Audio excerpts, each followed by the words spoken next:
हमारे साथ ही कमलेश जी हैं और इनके पास बहुत सारे किस्से इसलिए हैं कि इनके पिताजी और इनके ताऊ जी जो पहलवानी किया करते थे, तो अक्सर मुलायम सिंह जी यहीं अखाड़ा हुआ करता था इसी आश्रम में उस तरफ, और वहाँ अक्सर ये लोग आया करते थे और दांव पेच सीखा करते थे। तो कमलेश जी, कोई जो आप एक विशेष याद आप सुनाना चाह रहे थे, वो हमारे दर्शकों को जरा आगे, थोड़ा सा आगे आ जाइए जी, सुनाएं। हाँ, ये है कि मेरे पिताजी श्री चक्रपाल सिंह यादव जी और मेरे ताऊ जी श्री गोपी सिंह यादव जी, ये दोनों लोग जो है जिला स्तर के पहलवान रहे। मेरे पिताजी ने तो जिला जीत की 2 साल वहाँ पे वो खिताब जीता है। तो जिला इटावा जिला। जिला इटावा का खिताब जीता है। चूँकि ये माननीय नेताजी से थोड़े बड़े रेंज के पहलवान थे और नेताजी थोड़े इनसे कुछ छोटे रेंज के थे, लेकिन नेताजी एकदम एक्टिव टाइम में थे। जिस रेंज में भी थे उस रेंज में अपनी में बहुत एक्टिव थे ना, अपने से और बड़े को पछाड़ते थे। ऐसा हमारे ताऊ जी, क्योंकि मैंने नहीं देखी है इस समय, मेरी तो लगभग 55-60 साल की उम्र हो रही है। लेकिन जो ताऊ जी ने और मेरे पिताजी ने जो मुझको बातें बताते हैं जब चौपाल में बैठते हैं, तो जो बातें बताते हैं तो उनकी जो सुनी हुई बातें मैं आपको बता रहा हूँ कि ऐसे गांव में चौपाल लग जाती थी तो शाम को आ जाते थे। उस समय ये साइकिल से ही आते थे। हाँ, अपने उस काल में, अपने पहलवानी काल में, क्योंकि उस समय एक अध्यापक हो गए थे जी ना। और वहाँ जैन इंटर कॉलेज में उस समय इन्होंने उस समय राजनीति में प्रवेश नहीं किया था, तब आते थे तो पहलवानी वगैरह करते थे, ऐसे हमारे ताऊ जी बताते हैं। और उसके बाद जैसे ही इन्होंने राजनीति में प्रवेश किया है, तो राजनीति में प्रवेश करने के बाद इन पे उस समय थोड़ी स्थिति जो है, आर्थिक स्थिति इतनी अच्छी नहीं थी, तो ये साइकिल से ही आ जाते थे। पहले तो साइकिल भी बड़ी बात होती थी, साइकिल भी। हाँ, तो जी साइकिल से आते थे। तो एक बार हमारे ताऊ जी बता रहे थे कि एक बार ये साइकिल पे आ गए तो हमारे बाबा से इन्होंने कहा है कि अपने दोनों बेटों को और 2-4 लोग गांव के हमारे साथ, ये हमारे गांव में चकवा गांव पड़ता है, तो चकवा गांव में इनको भेज दो क्योंकि हमको मीटिंग करना है वहाँ पे। तो हमारे बाबा जी ने कह दिया। बाबा जी खली, उनको भी पहलवानी का शौक रहा, वो भी खली पर आए हैं, अपने ज़माने के पहलवान रहे हैं, तो उनको अपने बच्चों को पहलवानी कराने का बड़ा शौक था। तो मेरे बाबा ने कह दिया कि हाँ ठीक है गोपी और चक्रपाल, आप चले जाओ दोनों। तो ये दोनों तैयार हो गए। हमारे ताऊ जी ने कहा कि मैं घर में जा रहे हैं, थोड़ा कपड़े पहना है, हम अपने घर में जा रहे हैं, थोड़ा कपड़े बदलाएं तो आपकी मीटिंग में हम शामिल हो जाएंगे। चकबा जा करके, चकबा ही हमारे यहाँ बड़ा गाँव पड़ता है, तो हमें चूँकि मीटिंग करनी है। उस समय इनकी शुरुआत थी राजनीति में।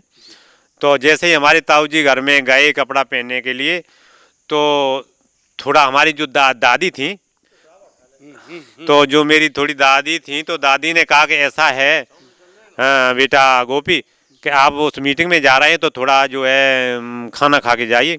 तो उस समय घर में बाजरा की रोटी बनी थी और मूंग और उड़द की दाल बनी थी, यही होता था पहले। हाँ जी, ये होता था। तो जी थोड़ा माता जी की रिक्वेस्ट पे वो अपना खाना खाने के लिए बैठ गए। इधर माननीय मुलायम सिंह जी को लगा कि अभी हमारे लौटे नहीं पहलवान साहब, उनको हम उसमें मीटिंग में ले जाना है, देर हो रही है।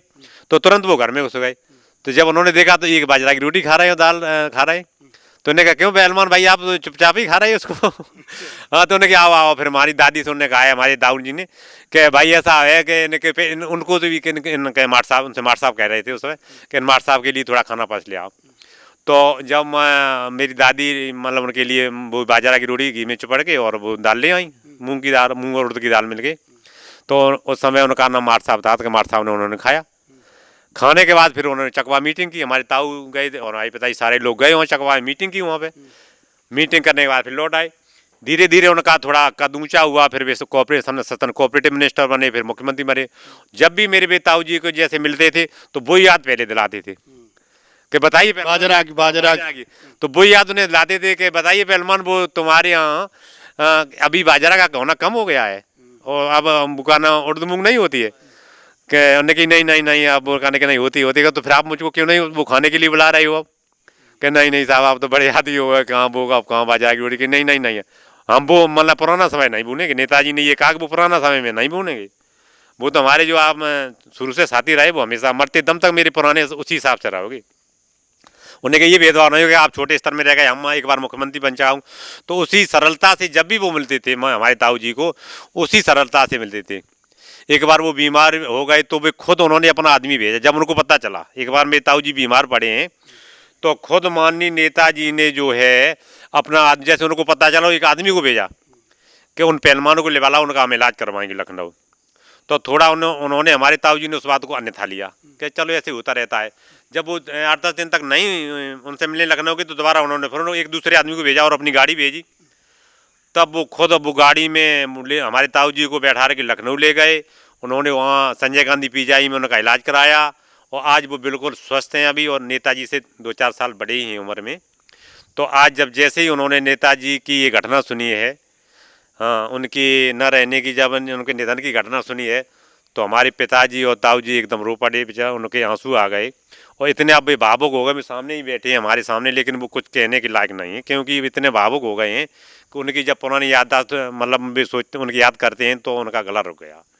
तो हम आपको सुनवा रहे हैं राजनीति के धरती पुत्र कहे जाने वाले मुलायम सिंह यादव जी से जुड़ी हुई बहुत सारी वो तमाम कहानियाँ जो यहाँ लोगों के अंदर तक भरी हुई हैं। जिसको भी मौका मिलता है अपने दर्द को छुपाते हुए वो तमाम सारी यादें आप सबसे शेयर करना चाहते हैं। इसी क्रम में हमारे साथ कुछ लोग थे जिनके माध्यम से हमने मुलायम सिंह यादव जी की वो तमाम सारी कहानियाँ आप तक पहुँचाई जो शायद आप कभी न जान पाते। इससे आपको ये तो अंदाज़ा लगा होगा कि कोई राजनीतिक कद यूं ही इतना बड़ा नहीं हो जाता है, कुछ तो बात होती है। नेताजी में कुछ तो बात थी। आज इतना ही। अगली नई एक उनके साथ कहानी के साथ हम आपसे फिर मुलाकात करेंगे। तब तक के लिए नमस्कार।